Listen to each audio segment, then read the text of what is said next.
আজকে সব কিছু র্যাপ আপ করতে বেশ লেট হয়ে গেছে। এখন অলমোস্ট রাত 1টা বাজে। সকালে আবার উঠতে হবে 6টায়। আমাদের আনফিল্টার্ড গ্রোথ টক লাইভ আছে।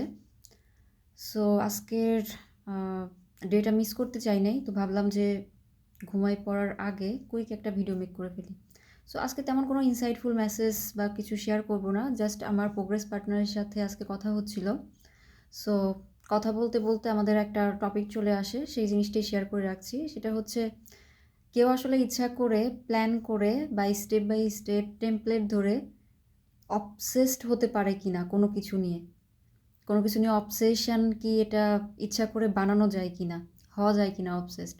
তো আমার কাছে যেটা পার্সোনালি মনে হয় সেটা হচ্ছে, প্ল্যান করে স্টেপ বাই স্টেপ কোনো ফর্মুলা ফলো করে আসলে অবসেসড হওয়া যায় না।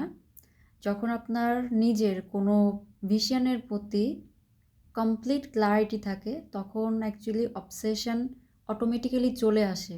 তখন আপনি চাইলেও বা মানুষ অনেক কিছু বললেও সেই অবসেশন আটকায় রাখা যায় না।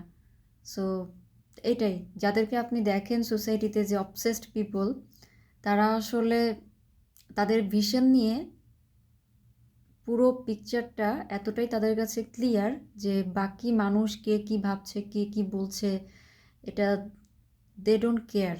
That's why they are obsessed. আর আপনি যদি অবসেসড না হয়ে থাকেন, তো যদি চান যে কোনো ফর্মুলা ফলো করে যারা অবসেসড পিপল তাদেরকে দেখে আপনি অবসেসড হবেন, এটা অ্যাকচুয়ালি হবে না। আপনি যেটা করতে চান, আপনি যেটা পছন্দ করেন, ওই ব্যাপার নিয়ে যদি আপনার কমপ্লিট ক্লিয়ার থাকে, আপনার ভিশন ক্লিয়ার থাকে, অবসেশন অটোমেটিক্যালি একাই চলে আসবে।